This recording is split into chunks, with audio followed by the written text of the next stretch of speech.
नमस्कार दोस्तों, स्टार का चैनल में आपका स्वागत है। सबसे पहले इस टेस्ट को शुरू करने से पहले सबसे पहले टर्म एंड कंडीशन को बता दे रहे हैं। इस सवाल पे टोटल आपके 10 सवाल रहेंगे। एक सवाल पे जो आपका मैक्सिमम टाइम दिया जाएगा 10 सेकंड का टाइम दिया जाएगा। टेस्ट देने के बाद आप लोग ना ही नंबर डिस्कस करेंगे, ना ही एक एक सवाल के आंसर को कमेंट बॉक्स में डिस्कस करेंगे। इससे क्या होता है, सभी को रिप्लाई नहीं दे मिलता है। तो इससे अच्छा आप लोग यहाँ पे ग्रेड डिस्कस करेंगे। अगर आपका 10 में 10 सही हो जा रहा है तो आपका एस ग्रेड रहेगा। अगर आपको 9 नंबर पाते हैं तो ए ग्रेड रहेगा। इसी प्रकार आपका अपना ग्रेड निर्धारित कर लीजिएगा। और हमारे फेसबुक पेज पे अभी तक जितने भी फुल फॉर्म पूछे गए उस फुल फॉर्म को इकट्ठा करके उस पर एक वीडियो बनाया गया है, जो कि आपके फेसबुक पेज पे अपलोड कर दिया गया है। अपने फेसबुक पे स्टार कतुल सर्च करेंगे, वहां पे स्टार कतुल नाम का एक पेज मिल जाएगा, वहां पे आप जाकर कर सकते हैं। और साथ में ही अभी जल्द ही आपको जितने भी आपके फुल फॉर्म तो हो चुके हैं, जितने भी आपके यहाँ पे शॉर्टकट पूछे गए हैं, शॉर्टकट को भी इकट्ठा करके उस पर वीडियो बनाकर आपके फेसबुक पेज पे अपलोड कर दिया जाएगा। तो इसका लिंक आपको वीडियो के डिस्क्रिप्शन में मिल जाएगा, वहां पे जाकर आप देख सकते हैं। चलिए वीडियो शुरू करते हैं। सब्सक्राइब करिए इस चैनल को और बेल आइकन को भी क्लिक कीजिए ताकि आपको लेटेस्ट जानकारी सबसे पहले मिल सके। पहला सवाल देखने। पहला सवाल यहाँ पे लिखा गया है, पिकोसेकंड का आविष्कार कंप्यूटर की किस पीढ़ी में किया गया था? आपका टाइम शुरू होता है अब।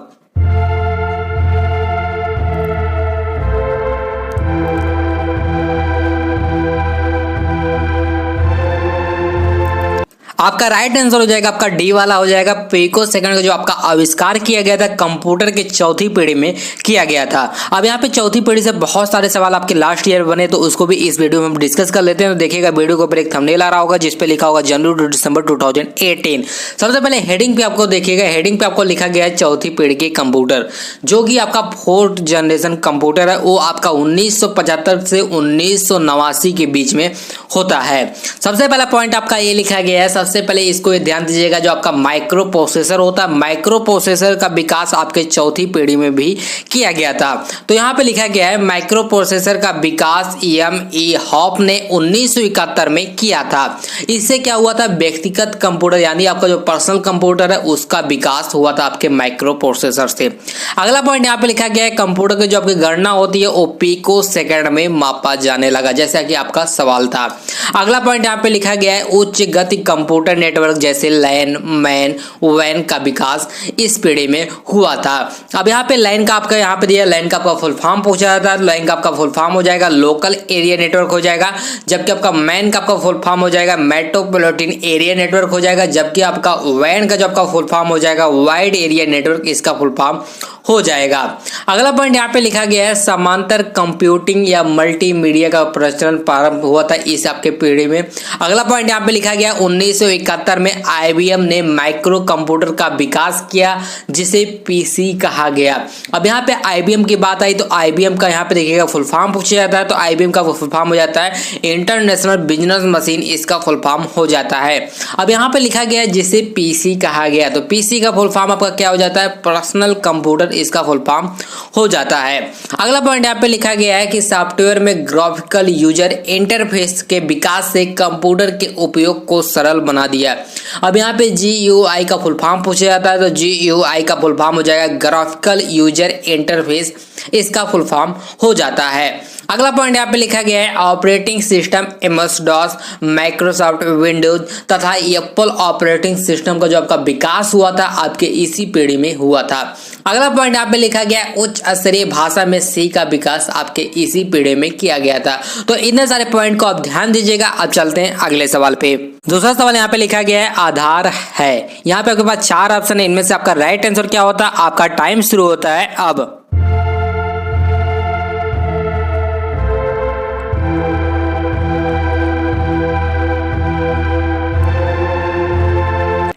आपका राइट आंसर हो जाता है आपका बी वाला हो जाता है। आधार आपका 12 अंकों का एक कार्ड है और किसके द्वारा जारी किया जाता है?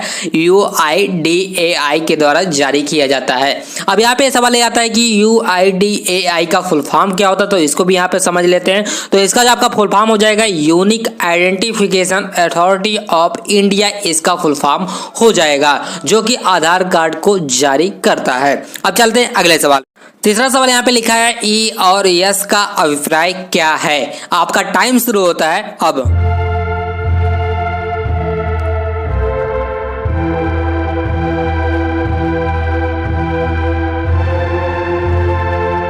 आपका राइट आंसर हो जाएगा आपका सी वाला हो जाएगा। ए मीन्स आपका आइदर होता है, जबकि यस मीन्स आपका क्या होता है, सर्वाइवर होता है। तो इसका राइट आंसर हो जाएगा आपका सी वाला हो जाएगा। आप चलते हैं अगले सवाल पे। 14 सवाल यहाँ पे लिखा गया है डॉट डॉट डॉट एक लैंग्वेज ट्रांसलेटर सॉफ्टवेयर है जो उच्च स्तरीय भाषा में तैयार किए गए प्रोग्राम को मशीनी भाषा में परिवर्तित करता है। इसका आंसर काफी सोच समझ के दीजिएगा। आपका टाइम शुरू होता है अब।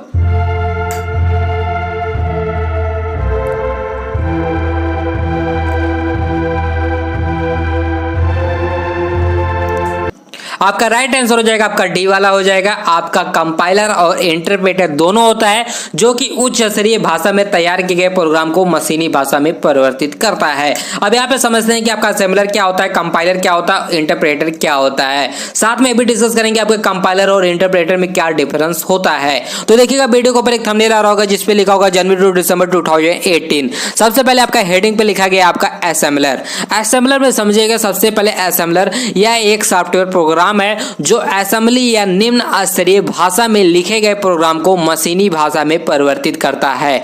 इकलौता यही सॉफ्टवेयर है जो आपके निम्न स्तरीय भाषा में लिखे गए प्रोग्राम को मशीनी भाषा में परिवर्तित करता है। बाकी जो आपके दोनों सॉफ्टवेयर बचते हैं जैसे कंपाइलर, इंटरप्रेटर, ये क्या करते हैं, उच्च स्तरीय भाषा में लिखे गए प्रोग्राम को मशीनी भाषा में परिवर्तित करते हैं। तो ध्यान दीजिएगा असेंबलर आपका सिर्फ निम्न स्तरीय भाषा में लिखे गए प्रोग्राम को मशीनी भाषा में परिवर्तित करता है। अब नंबर आता है कंपाइलर का। तो कंपाइलर में आपका लिखा गया है यह एक लैंग्वेज ट्रांसलेटर सॉफ्टवेयर है जो उच्च स्तरीय भाषा में तैयार किए गए प्रोग्राम को मशीनी भाषा में परिवर्तित करता है। अगला पॉइंट कंपाइलर में ये लिखा गया है कंपाइलर पूरे प्रोग्राम को एक ही बार में अनुवादित करता है तथा प्रोग्राम की सभी गलतियां को उसके लाइन क्रम में एक साथ सूचित करता है। जब सभी गलतियां दूर हो जाती हैं तो प्रोग्राम संपादित हो जाता है। इस प्रकार आपका कंपाइलर वर्क करता है। अब बात करते हैं इंटरप्रेटर की। तो इंटरप्रेटर में लिखा गया है कंपाइलर की तरह इंटरप्रेटर भी एक लैंग्वेज ट्रांसलेटर सॉफ्टवेयर है। इंटरप्रेटर सॉफ्टवेयर उच्च स्तरीय भाषा में तैयार किए गए प्रोग्राम को मशीनी भाषा में परिवर्तित करता है या उसे क्रियान्वित करता है। अगला पॉइंट यहाँ पे लिखा गया है प्रोग्राम को एक एक लाइन कर अनुवादित करता है। एक लाइन को मशीन भाषा में परिवर्तित करता है, उसकी गलतियां बताता है, उस दोष को दूर हो जाने पर आगे बढ़ता है यानी अगले लाइन पे बढ़ता है। तो आपका कंपाइलर और इंटरप्रेटर में आपका यही डिफरेंस है। कंपाइलर पूरे प्रोग्राम को एक साथ अनुवादित करता है, लास्ट में जो गलती मिलती है उस गलती को सॉल्व करता है या उसके सॉल्यूशन को निकालता है। जबकि आपका इंटरप्रेटर ऐसा नहीं है। इंटरप्रेटर एक एक लाइन को अनुवादित करता है। अगर एक लाइन में जो गलती मिलेगा तो सबसे पहले उस गलती को सॉल्व करेगा, उस गलती को सॉल्व हो जाने के बाद उस जाकर अगले लाइन पे वो जाएगा। तो इस प्रकार आप तीनों ध्यान दीजिएगा असेंबलर, कंपाइलर और इंटरप्रेटर को। अब यहाँ पे सोर्स प्रोग्राम और ऑब्जेक्ट कोड पे हम अगले पॉइंट पर चर्चा करेंगे। तब तक चलते हैं अगले सवाल पे। 5वां सवाल आपका लिखा गया है मियादी जमा पर चक्रवृद्धि ब्याज दिया जाता है। आपका टाइम शुरू होता है अब।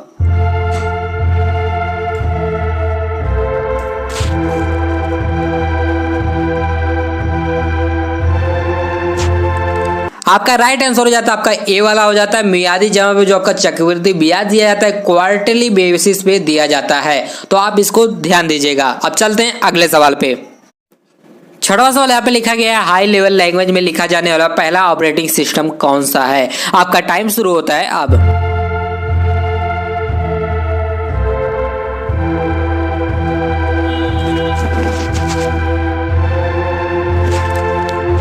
आपका राइट आंसर हो जाएगा आपका बी वाला हो जाएगा। हाई लेवल लैंग्वेज में लिखा जाने वाला पहला ऑपरेटिंग सिस्टम आपका यूनिक्स है। अब यहाँ पे यूनिक्स से लास्ट ईयर में कुछ सवाल पूछे गए तो उसको भी इस वीडियो में हम लोग डिस्कस कर लेते हैं। तो देखिएगा वीडियो के ऊपर एक थंबनेल आ रहा होगा जिसपे लिखा होगा जनवरी टू दिसंबर 2018। यहाँ पे हेडिंग पे लिखा गया आपका यूनिक्स। सबसे पहला पॉइंट आपका लिखा गया है यह एक बहु उपयोगकर्ता टाइम शेयरिंग ऑपरेटिंग सॉफ्टवेयर है। अगला पॉइंट यहाँ पे लिखा गया है इसका विकास 1970 में बेल लेबोरेटरीज के केन थॉमसन तथा डेनिस रिची द्वारा किया गया था। अगला पॉइंट यहाँ पे लिखा गया है यह नेटवर्क तथा संचार के लिए बनाया गया पहला सॉफ्टवेयर था। अगला पॉइंट यहाँ पे लिखा गया है यूनिक्स हाई लेवल लैंग्वेज में लिखा जाने वाला पहला ऑपरेटिंग सिस्टम सॉफ्टवेयर है, जैसा कि आपका सवाल में आया था। इसका प्रयोग मुख्यतः वेब सर्वर के लिए किया जाता है। तो इतने सारे पॉइंट को आप ध्यान दीजिएगा। अब चलते हैं ऑप्शन पे। ऑप्शन में देखिएगा यहाँ पे MS DOS और लिनक्स के बारे में, तो इससे भी रिलेटेड कुछ बहुत सारे क्वेश्चन आपके 2018 में पूछे गए, तो उसको भी इस वीडियो में लोग डिस्कस कर लेते हैं। तो देखिएगा सबसे पहले वीडियो के ऊपर एक थंबनेल आ रहा होगा जिसपे लिखा होगा जनवरी टू दिसंबर 2018, हेडिंग पे लिखा गया आपका लिनक्स। सबसे पहले आपका सवाल यही आता है कि लिनक्स आपका किस प्रकार का सॉफ्टवेयर है। तो यहाँ पे देखिएगा लिनक्स आपका मल्टी यूजर, मल्टीटास्किंग और मल्टी प्रोसेसिंग आपका 13 प्रकार का आपका सॉफ्टवेयर है। अगला पॉइंट यहाँ पे लिखा गया है यह मुफ्त में उपलब्ध ओपन सोर्स ऑपरेटिंग सिस्टम है। तो इसको ध्यान दीजिएगा, ये मुफ्त में उपलब्ध ओपन सोर्स ऑपरेटिंग सिस्टम है। अगला पॉइंट यहाँ पे लिखा गया उनके विकास के बारे में। तो यहाँ पे लिखा गया लिनक्स ऑपरेटिंग सिस्टम का जो विकास किया गया था लिनक्स टोरवाल्ड्स द्वारा 1992 में किया गया था। लिनक्स ऑपरेटिंग सॉफ्टवेयर का जो आपका नाम पड़ा था उन्हीं के नाम पे पड़ा था। अगला पॉइंट यहाँ पे लिखा गया है, सवाल आपका ये बनता है कि लिनक्स आपका कितने बिट ऑपरेटिंग सिस्टम है। तो लिखा गया यहाँ पे लिनक्स एक 32 बिट ऑपरेटिंग सिस्टम है। अगला पॉइंट यहाँ पे लिखा गया है लिनक्स का पहचान चिन्ह यानी लिनक्स का लोगो क्या है। तो यहाँ पे लिखा गया है टक्स नामक पेंगुइन है। जैसा कि इस चैनल का आप लोगो देख रहे हैं वो किसका लोगो है, आपका लिनक्स का लोगो है। अब यहाँ पे देखते हैं अगला पॉइंट जो आपका आ जाता है, यहाँ पे यूनिक्स हम चर्चा कर चुके हैं, लिनक्स चर्चा कर चुके हैं। अब चर्चा करते हैं MS DOS के बारे में। तो MS DOS के बारे में देखिएगा वीडियो के ऊपर एक थंबनेल और आ रहा होगा जिसपे लिखा होगा जनवरी टू दिसंबर 2018। पे सबसे पहला पॉइंट आपका लिखा गया है MS DOS। सबसे पहला सवाल आपका बनता है MS DOS का फुल फॉर्म पूछा जाता है। तो MS DOS का फुल फॉर्म हो जाएगा माइक्रोसॉफ्ट डिस्क ऑपरेटिंग सिस्टम, इसका फुल फॉर्म हो जाएगा। दूसरा पॉइंट यहाँ पे लिखा गया है यह 1981 में माइक्रोसॉफ्ट और IBM द्वारा संयुक्त रूप से तैयार किया गया एकल ऑपरेटिंग सिस्टम है। तो 1981 में तैयार किया गया था, माइक्रोसॉफ्ट और IBM ने मिलकर तैयार किया था। तो IBM का फुल फॉर्म क्या हो जाता है, इंटरनेशनल बिजनेस मशीन, इसका फुल फॉर्म हो जाता है।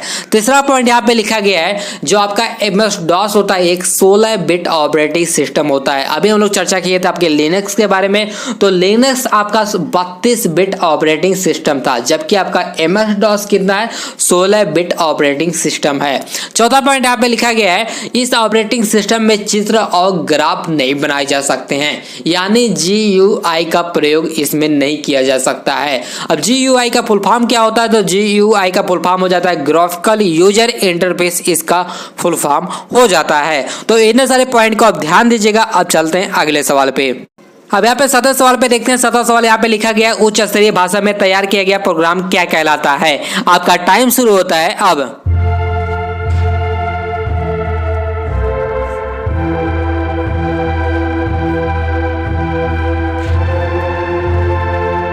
आपका राइट आंसर हो जाएगा आपका ए वाला हो जाएगा। उच्च स्तरीय भाषा में तैयार किया गया प्रोग्राम आपका सोर्स प्रोग्राम कहलाता है। अब यहाँ पे मशीन कोड और ऑब्जेक्ट प्रोग्राम क्या कहलाता है उसको भी इस वीडियो में डिस्कस कर लेते हैं। तो देखिएगा वीडियो के ऊपर एक थंबनेल आ रहा होगा जिसपे लिखा होगा जनवरी टू दिसंबर 2018। सबसे पहले यहाँ पे देखिएगा असेंबलर, कंपाइलर और इंटरप्रेटर के बारे में पहले ही डिस्कस कर चुके हैं। तो नीचे देखिएगा आपको लिखा गया है सोर्स प्रोग्राम। तो सोर्स प्रोग्राम में हम लोग यहाँ पे लिखा गया है उच्च स्तरीय भाषा में तैयार किया गया प्रोग्राम आपका सोर्स प्रोग्राम या सोर्स कोड कहलाता है। अब यहाँ पे एक नाम और आ गया, सोर्स प्रोग्राम का एक नाम और जानते हैं, यहाँ पे सोर्स कोड कहलाता है। अब यहाँ पे देखिएगा ऑब्जेक्ट कोड किसे कहा जाता है उसको देखते हैं। लिखा गया है ट्रांसलेटर सॉफ्टवेयर द्वारा मशीन भाषा में परिवर्तित प्रोग्राम ऑब्जेक्ट प्रोग्राम या मशीन कोड कहलाता है। अब यहाँ पे ऑब्जेक्ट कोड के 3 नाम आ गए। पहला आपका ऑब्जेक्ट कोड खुद हो गया, दूसरा नाम हो गया आपका ऑब्जेक्ट प्रोग्राम, तीसरा नाम हो गया मशीन कोड हो गया। तो इन सारे पॉइंट को आप ध्यान दीजिएगा। अब चलते हैं अगले सवाल पे। यहाँ पे लिखा गया है किसी वांछित परिणाम को प्राप्त करने के लिए बनाई गई चरणबद्ध प्रक्रिया क्या कहलाती है। आपका टाइम शुरू होता है अब।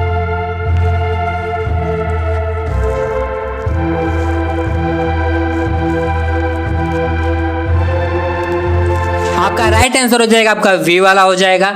किसी भी वांछित परिणाम को बनाने के लिए जो भी आप प्रक्रिया बनाते हैं वो क्या कहलाती है, आपकी एल्गोरिथम कहलाता है। अब यहाँ पे चर्चा करते हैं आपका फ्लो चार्ट क्या होता है और स्यूडो कोड क्या कहलाता है, उसको भी यहाँ पे भी इस वीडियो में डिस्कस करते हैं। तो देखिएगा वीडियो के ऊपर एक थंबनेल आ रहा होगा जिसपे लिखा होगा जनवरी टू दिसंबर 2018। सबसे पहले हेडिंग पे लिखा गया आपका एल्गोरिथम। एल्गोरिथम में लिखा गया है किसी वांछित परिणाम को प्राप्त करने के लिए बनाई गई चरणबद्ध प्रक्रिया है, आपका क्या कहलाता है, एल्गोरिथम कहलाता कहलाता है। जैसे कोई भी आप काम करना चाहते हैं, उस काम को कैसे पूरा करना है, इसमें जो आप प्रक्रिया बनाते हैं, ये क्या कहलाता है, आपको एल्गोरिथम कहलाता है। अब बात करते हैं फ्लो चार्ट का। फ्लो चार्ट में आपका लिखा गया है एल्गोरिथम का चित्रीय रूपांतरण आपका फ्लो चार्ट कहलाता है। जैसे कोई भी आप काम करना चाहते हैं, उसको कैसे करना है, इसकी आपको एक नक्शा बनाते हैं, एक चित्रीय रूपांतर करते हैं अपने कागज पे, वो क्या कहलाएगा, आपका फ्लो चार्ट कहलाता है। फ्लो चार्ट बनाने में आपके बहुत सारे टाइम लगते हैं, उसमें बहुत सारे समय बर्बाद होते हैं, उसमें कई सारे चिन्हों का प्रयोग करना पड़ता है। अब बात करते हैं स्यूडो कोड का। स्यूडो कोड में लिखा गया है यह किसी समस्या के समाधान या किसी कार्य को क्रियान्वित करने के लिए प्रोग्राम लॉजिक तैयार करने का एक तरीका है। इसमें फ्लो चार्ट की तरह चिन्हों का प्रयोग न कर प्रोग्राम और उसके तर्कों के बोलचाल की साधारण और संक्षिप्त भाषा में लिखा जाता है। जैसे आपने कोई भी काम करने का कोई प्रक्रिया बनाए तो उसमें किसी शॉर्टकट कोड का प्रयोग करके उस काम को पूरा किया जा सकता है। ये क्या कहलाता है, आपका स्यूडो कोड कहलाता है। तो इन सारे पॉइंट को आप ध्यान दीजिएगा। आप चलते हैं अगले सवाल पे। 10वां सवाल यहाँ पे लिखा गया है NIXI का पूर्ण अर्थ क्या है। आपका टाइम शुरू होता है अब।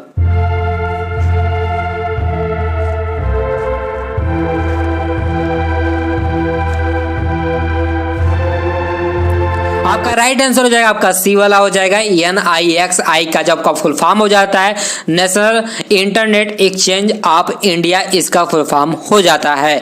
अब यहाँ पे बात करते हैं बाकी दो फुल फॉर्म के बारे में। तो यहाँ पे NIC का आपका जो फुल फॉर्म हो जाता है नेशनल इंटरफेस कार्ड, आपका फुल फॉर्म हो जाता है। आपका बी वाला आपका बहुत ही इंपॉर्टेंट है, एक इसका आपका फुल फॉर्म है NICNAT का आपका फुल फॉर्म है।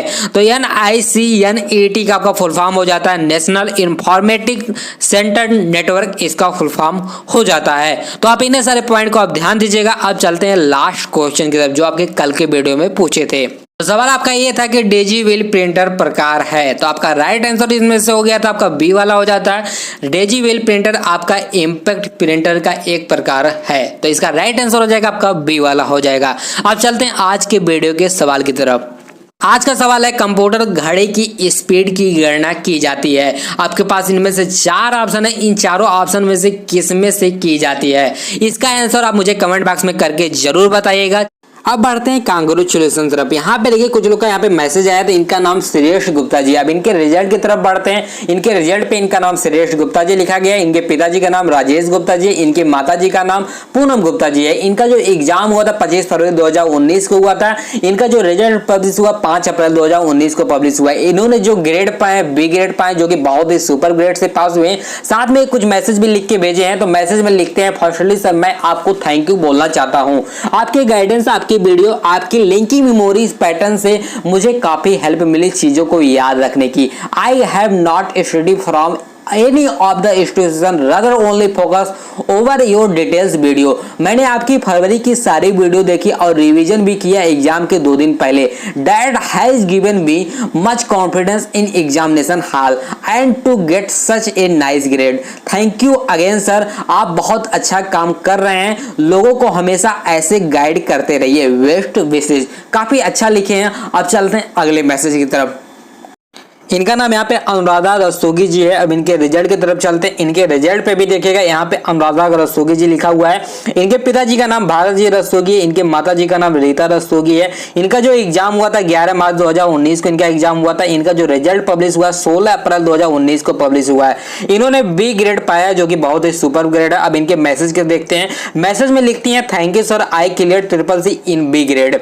आई watch your all video and I want to tell your all student and subscriber, आप लोग भी स्टार अतुल चैनल से तैयारी करें और CCC अच्छे ग्रेड से क्लियर करें। Thanks again star Atul channel and sir. तो अब चलते हैं अगले मैसेज की तरफ। अगला मैसेज यहाँ पे निर्भय कांत जी का है। अब इनके रिजल्ट पे चलते हैं। इनके रिजल्ट पे देखिएगा, इनका नाम निर्भय कांत जी लिखा गया है। इनके पिताजी का नाम सिया राम जी है। इनकी माताजी का नाम लीलावती जी है। इनका जो एग्जाम हुआ था 13 मार्च 2019 को इनका एग्जाम हुआ था। जो इनका रिजल्ट पब्लिश हुआ है 16 अप्रैल 2019 को पब्लिश हुआ है। जो इनका ग्रेड मिला है बी ग्रेड मिला है, जो कि बहुत ही सुपर ग्रेड है। इन्होंने भी कुछ मैसेज भेजे हैं, तो उन मैसेज को यहाँ पे देखते हैं। मैसेज में लिखे हैं, सबसे पहले मैं इस चैनल के अतुल सर को बहुत बहुत धन्यवाद देना चाहता हूँ, क्योंकि मुझे इस चैनल से मुझे ग्रेड मिला है और मैं बहुत खुश हूँ। मैं अतुल सर को बहुत अच्छा करते हैं और वो इस चैनल को हमेशा कंटिन्यू रखें, मेरी सर से यही प्रे है। Thank you. ये सब इस प्रोग्राम के तहत किया जा रहा है। जो भी स्टूडेंट सी और डी ग्रेड पाने वाले स्टूडेंट रहेंगे उनका नाम तथा ग्रेड आने वाले वीडियो में शो किया जाएगा। जो भी स्टूडेंट बी और ए ग्रेड पाने वाले स्टूडेंट रहेंगे उनका नाम तथा रिजल्ट तथा फोटो आने वाले वीडियो में शो किया जाएगा। जो भी स्टूडेंट एस ग्रेड पाने वाले स्टूडेंट रहेंगे उन पर एक इंटरव्यू वीडियो बनाया जाएगा तथा उनको एक सरप्राइज गिफ्ट दिया जाएगा स्टार कतुल चैनल की तरफ से। एक बार फिर से इनको श्रेष्ठ जी, अनुराधा जी और निर्भय कांत जी को इस चैनल की तरफ से थैंक्स कि इन्होंने अपना कीमती समय निकाल के इस चैनल को कुछ मैसेज भेजे।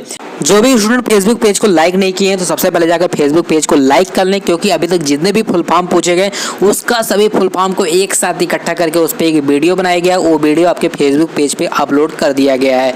इसके बाद आपके जितने भी शॉर्टकट हैं उस पर एक वीडियो बनाया जाएगा, उसको भी फेसबुक पेज पे अपलोड कर दिया जाएगा। इसका लिंक आपको डिस्क्रिप्शन में मिल जाएगा, वहाँ पे जाकर आप वहाँ पे उस फेसबुक पेज पे पहुँच सकते हैं। चलिए आज के वीडियो के लिए बस इतना ही, तब तक के लिए धन्यवाद।